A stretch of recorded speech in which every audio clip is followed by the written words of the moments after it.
महाभारत की एक अनूठी कथा। हस्तिनापुर के सिंहासन के लिए दो चचेरे भाई समूह धर्मनिष्ठ पांडवों और कपटी कौरवों के बीच हुए संघर्ष की कहानी है।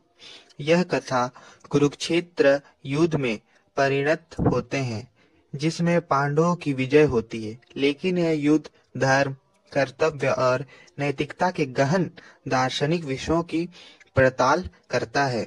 कहानी का अंत भगवान श्री कृष्ण की मृत्यु और कौरवों के पतन और पांडवों के स्वर्गारोहण के साथ होती है। जैसा कि हम जानते हैं, कहानी कुरुवंश से शुरू होती है, जिसमें सत्यवती के पुत्रों चित्रगध और विचित्रवीर्य के बाद व्यास ने नियोग से धृतराष्ट्र और पांडु को उत्पन्न किया।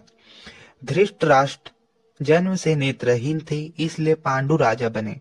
बाद में पांडु की मृत्यु के बाद हस्तिनापुर पर अंधा राजा धृतराष्ट्र ने शासन किया, जिसके 100 पुत्र थे, जिन्हें कौरव कहा गया। पांडु के 5 पुत्र थे, जिन्हें पांडव का। संघर्ष की जड़ें पांडवों के धर्मनिष्ठ और कौरवों के कपटी स्वभाव के कारण दोनों के बीच सत्ता के लिए संघर्ष शुरू हुई।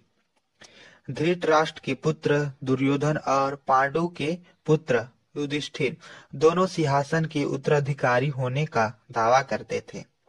इस संघर्ष को और बढ़ावा देने के लिए दुर्योधन ने पांडवों को लाक्षागृह में जलाकर मारने की कोशिश की, लेकिन वे इससे बच निकले।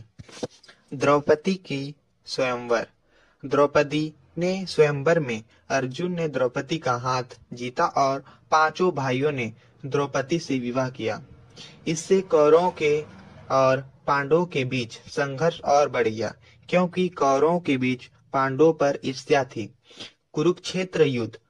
जुआ के एक खेल में दुर्योधन ने युधिष्ठिर को छल से हराकर सब कुछ जीत लिया और पांडवों को 13 साल के वनवास और 1 साल के अज्ञातवास के लिए भेज दिया। अब वनवास के बाद पांडवों ने अपना राज्य वापस मांगा, लेकिन दुर्योधन ने मना कर दिया, जिसके कारण कुरुक्षेत्र में एक महान युद्ध